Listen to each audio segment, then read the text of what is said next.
Hi, I'm joined by David Mitchel, the studio director of The Mannequin, the new horror game that's in development. Tell us about the game. So The Mannequin is a narrative horror game.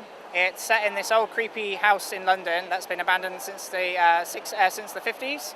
And basically, as you explore this house, you find out what happened to the family that lived there. The family died under suspicious circumstances. And so as you play the full game, you'll find out basically what led to their deaths and how it all happened.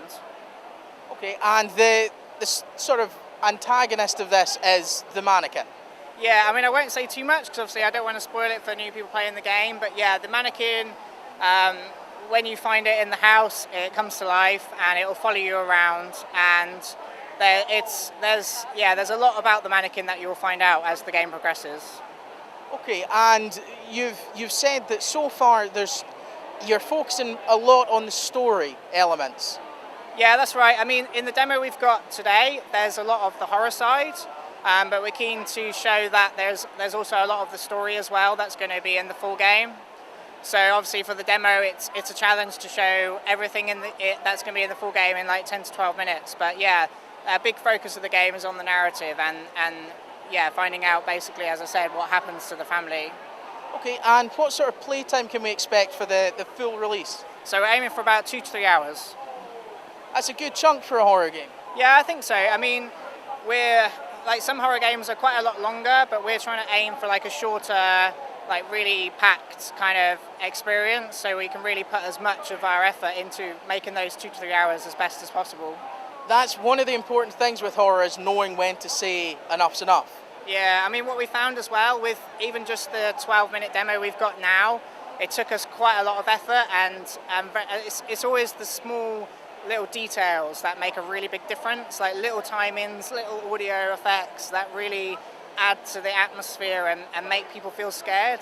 So if we tried to make a 10-hour game, we wouldn't be able to put all that effort into every single aspect of it. So we're trying to, yeah, I mean, we're a fairly small team, so we're trying to be realistic about what we can do. And yeah, I think 2 to 3 hours gives us a really good amount of time to make a really good game. And I mean, you can play it in one sitting, but hopefully people will perhaps play it over a few nights. But you can really get into it, really immerse yourself and get the most out of it. Because that's the thing with a horror game, it's all about feeling immersed and really getting into the space and feeling like you're really there. And that's when you get the most out of a horror game. Yeah, so it's quality, not quantity. Yeah, I think so. It's a good rule of thumb.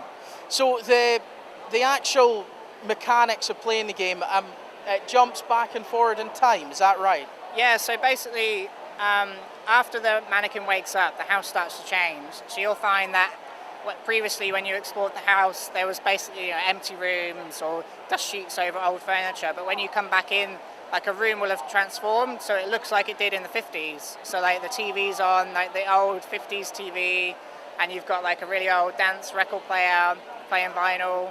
And so you get this weird, like this snapshot of what it looked like in the 50s. And then these creepy mannequins appear, and they basically play out the family that used to live there. So you'll actually see like things that actually happened to the family, but these surreal mannequins are actually standing there talking.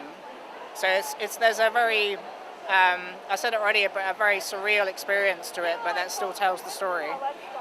I think there's something quite unnerving about a mannequin at the best of times. Yeah, definitely. I mean, we've had quite a lot of people, come up and haven't even wanted to play just purely because they're so scared of mannequins. But it's really interesting because when we first came up with the concept for the game, we really liked the idea of these mannequins telling a story. But we didn't initially set out to make a horror game. But looking back now, it was really obvious that it was always going to go that way. But yeah, it's quite interesting.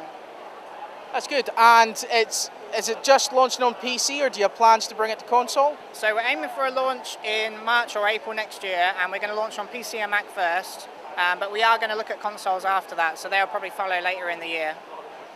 Grand. Okay. Anything else that you'd like to add that I've maybe missed? No, I don't think so. All I'd probably say is keep an eye on our website and follow us on Twitter at Two Tails Games, because we're always posting information about the game, latest updates. So yeah, that's the best way to keep up to date on the game as we get closer to launch next year. Fantastic. Well, thanks very much for your time. Cool. Cheers. Thanks. If you enjoyed the video, why not give us a like? If you really liked it, why not subscribe? Because you know we'll do things that other channels won't. Yes. Behind the scenes stuff. Yes, we will. Not just on anniversaries. I'm getting weird again. I'm getting weird.